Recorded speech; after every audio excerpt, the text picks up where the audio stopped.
Assalamualaikum warahmatullahi taala wabarakatuh.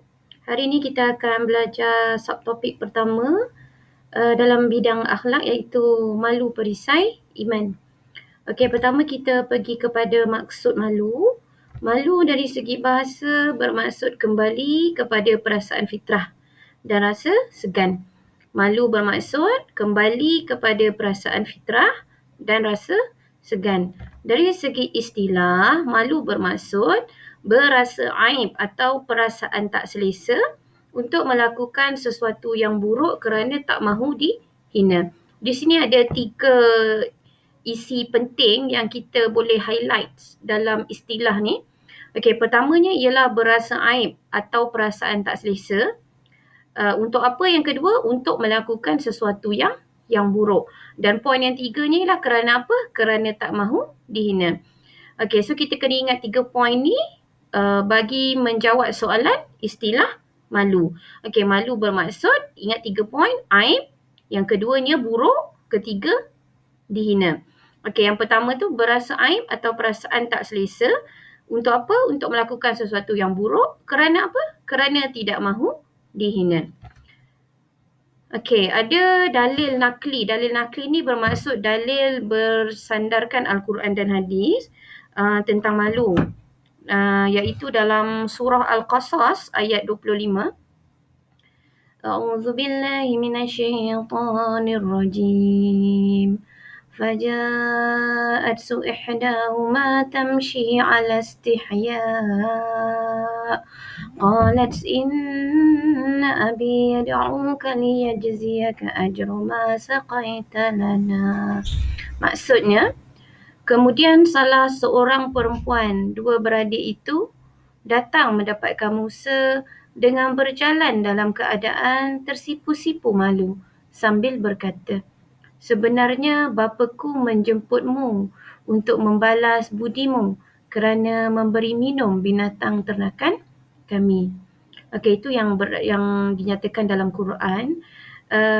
Di dalam hadis terdapat hadis daripada Anas radhiyallahu anhu. Rasulullah sallallahu alaihi wasallam menerangkan, inna likulli dinin khuluqan wa khuluqul islamil haya. Riwayat Ibnu Majah. Maksudnya sesungguhnya bagi setiap agama itu ada akhlak. Akhlak Islam itu adalah malu. Dan juga ada hadis Rasulullah muttafaqun alaih, ni maknanya diriwayatkan oleh Al-Bukhari dan Muslim daripada Bushair ibnu Ka'ab dalam kitab Al-Hikmah berkata, inna minal haya waqara wa inna minal haya sakinah. Maksudnya sesungguhnya orang yang mempunyai sifat malu ada kemuliaan dan ketenangan jiwa. Dan daripada Abu Mas'ud Al-Ansari Al-Badri, Rasulullah sallallahu alaihi wasallam bersabda, hadis ini riwayat Al-Bukhari, idza lam tastahyi fasna' ma syi'ta. Maksudnya apabila kamu tidak malu, maka buatlah apa-apa yang kamu suka. Hadis ini menunjukkan bahawa sifat malu ni merupakan cerminan maruah diri. Kalau hilang sifat malu, hilanglah maruah diri dan kita tak takut untuk melakukan dosa. Sebab itu malu ni merupakan adab yang baik, mempunyai kelebihan dan menunjukkan sifat kemuliaan seseorang. Okey, sifat malu amalan Rasulullah. Contoh sifat malu amalan Rasulullah ni, maknanya sifat malu yang diamalkan oleh Rasulullah sallallahu alaihi wasallam. Rasulullah ni banyak melakukan ibadat. Ibadat sebab apa? Sebab baginda malu kepada Allah dan mahu menjadi hamba yang bersyukur. Ada suatu hadis Al-Mughirah radhiyallahu anhu meriwayatkan bahawa Rasulullah sallallahu alaihi wasallam gigih menunaikan solat malam sehingga bengkak kedua-dua belah kaki baginda. Apabila ditanya, baginda menjawab, afala akunu abdan syakura. Adakah aku ini hamba tidak bersyukur? Dekat sini menunjukkan contoh sifat malu amalan Rasulullah ialah Rasulullah akan melakukan banyak ibadat kerana baginda malu kepada Allah. Okey, sifat malu yang dituntut dalam Islam Okey, pertamanya ialah malu melakukan maksiat. Maksiat dan perkara-perkara yang haram. Malu nak berjudi, malu nak kutuk orang, malu nak mengata kawan-kawan. Dan yang keduanya ialah malu melanggar perintah Allah. Contohnya tidak menunaikan solat fardu, Allah suruh puasa, kita tak puasa, kita makan di halayak ramai ketika bulan Ramadan itu, maknanya kita tak malu. Tapi kalau kita malu, kita tak akan buat larangan Allah. Maknanya kita malu untuk melanggar perintah Allah. Dan yang ketiganya kita malu meninggalkan perkara sunat. Contohnya solat sunat rawatib, menderma kepada kawan-kawan ketika ditimpa musibah, nampak orang susah kita tolong, nampak cikgu angkat barang banyak kita tolong. Maknanya kita ada perasaan malu untuk tak buat perkara-perkara sunat. Dan yang keempat, kita malu melakukan perkara makruh. Contohnya makan dengan tangan kiri, kita malu. Berbual kosong, cakap tak sopan, kita malu melakukan perkara makruh.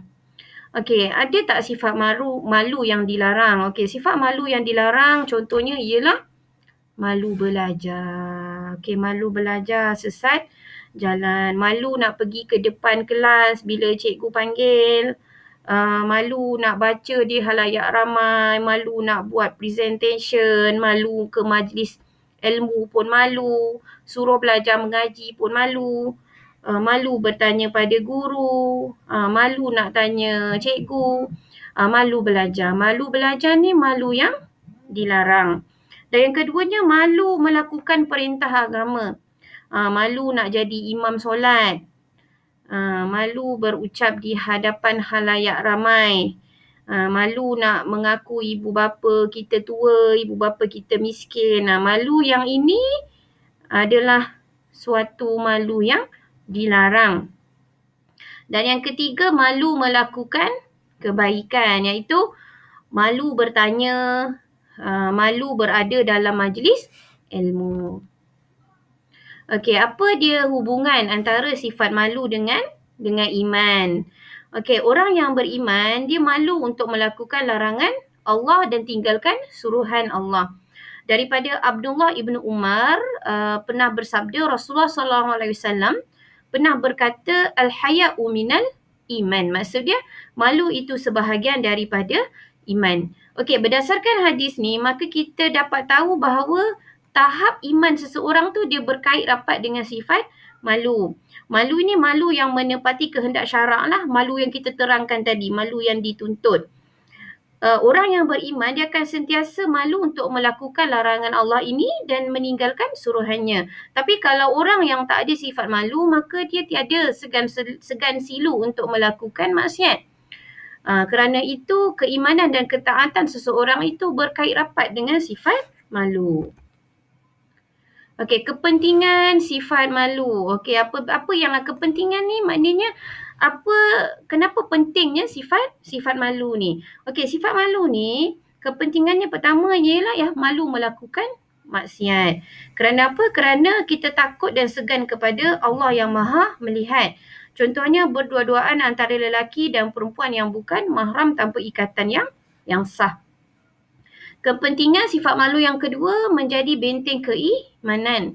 Orang yang malu akan menjaga maruah diri daripada terjebak dengan gejala tidak bermoral.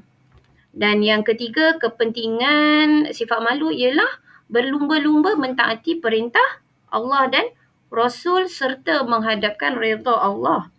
Dan yang keempat ialah sifat malu ini dapat menyerlahkan kecantikan akhlak dan kemuliaan insan.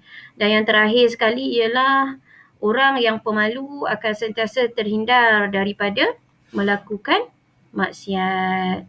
Okey, itu saja untuk topik malu pada hari ini. Okey, tajuknya ialah malu perisai iman.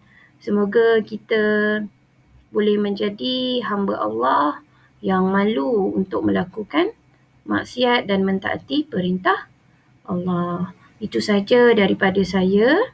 Wassalamualaikum warahmatullahi taala wabarakatuh.